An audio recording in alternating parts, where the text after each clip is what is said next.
अब आते हैं हम आज के संकेतों पर। और देखिए, आज का सबसे बड़ा संकेत तो ऑब्वियसली कच्चा तेल ही है। अभी भी 72 और 73 डॉलर के बीच में बना हुआ है। हालांकि फ्राइडे को हम ट्रेड नहीं कर रहे थे आशीष।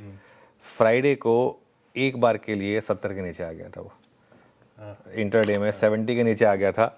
और तब मुझे लग रहा था कि काफ़ी अच्छा हमारे लिए पॉजिटिव रहेगा। लेकिन उसके बाद फिर यूएस और ईरान के बीच वीकेंड पर गोलीबारी हुई।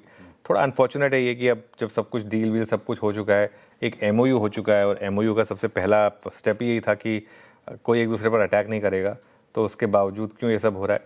ईरान, अब पता नहीं इसमें क्या होता है ना, इसमें डिपेंड करता है आप किस एजेंसी की न्यूज़ लें। जैसे कोई एजेंसी कहेगी कि यूएस ने अटैक किया और उसके बाद ईरान ने जवाबी कार्रवाई की, कोई कहेगा कि पहले ईरान ने अटैक किया उसके बाद यूएस ने जवाबी कार्रवाई की। तो आप जिस मर्जी तरीके से पढ़ना चाहें, मामला सारा का सारा ये है कि एक तरफ से हमला हुआ, दूसरी तरफ से पलटवार हुआ, ठीक है।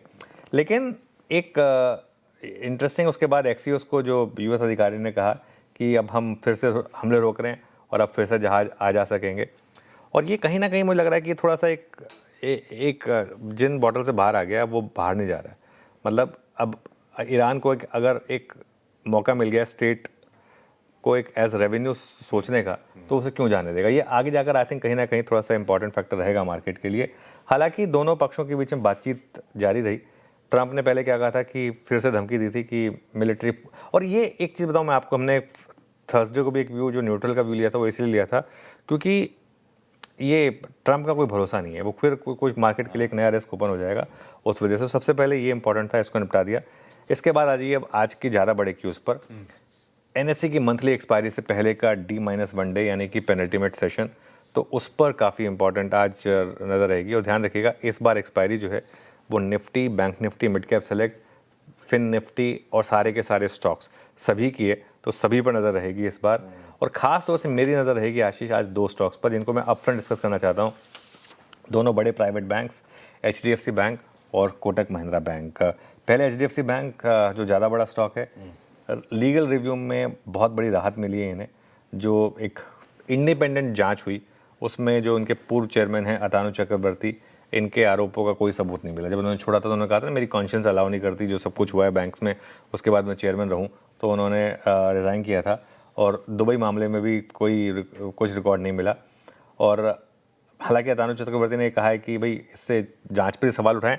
ये इंपॉर्टेंट क्यों है, अब वो जो एक CEO का रास्ता है, एक नए चेयरमैन का रास्ता है, वो आराम से खुल जाएगा यहाँ पर। दूसरा, कोटक महिंद्रा बैंक, ये भी इम्पॉर्टेंट है क्योंकि अशोक वासवानी ने कहा है कि वो अपना पद जो है वो छोड़ देंगे और दोबारा नहीं इलेक्ट होना चाहेंगे।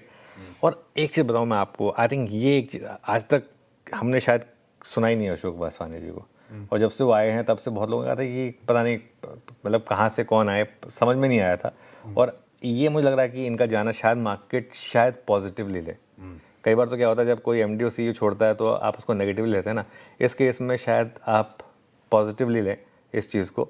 तो ये एक इम्पॉर्टेंट रहेगा मार्केट के लिए। अगले लाइन प्ले कर दीजिए प्लीज़। इसके अलावा देखिए बाकी ये जो मार्केट के क्यूज़ हैं उन पर आ जाते हैं। उसमें अगर आप देखें तो भारतीय मार्केट जो है उन्होंने आखिरकार आउट परफॉर्म करना शुरू किया है। अगर आप देखें अब तक अंडर परफॉर्म कर रहे थे। पिछले हफ्ते मैं देख रहा था, पिछले हफ्ते का डेटा देखिए, निफ्टी फ्लैट था, एक्चुअली 40 पॉइंट ऊपर था, जबकि एशियन मार्केट में भारी गिरावट है। और इनफैक्ट ये एक अब हमारे लिए एक तरीके से पॉजिटिव है। मैं आपको टेबल दिखाता हूँ। हैंगसेंग पिछले हफ्ते 5% गिरा, ताइवान पिछले हफ्ते करीब 4% गिरा, और कॉस्पी पिछले हफ्ते 7% गिरा, और कॉस्पी तो आज भी करीब 2% नीचे है।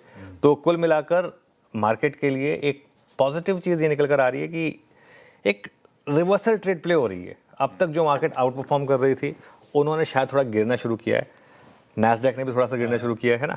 और ये जितनी भी सारी AI ड्रिवन मार्केट या चिप ड्रिवन मार्केट हैं, सेमीकंडक्टर ड्रिवन मार्केट हैं, अगर यहाँ से पैसा निकल कर थोड़ा हमारे यहाँ आ जाए तो वो हमारे लिए पॉजिटिव हो सकता है। और हमारी मार्केट ने आउट परफॉर्म करना शुरू किया है बहुत समय के बाद। फिंगर्स क्रॉस्ड ये चलता रहे और होपफुली थोड़ा सा और मार्केट में रैली आ जाए। बढ़िया है सब।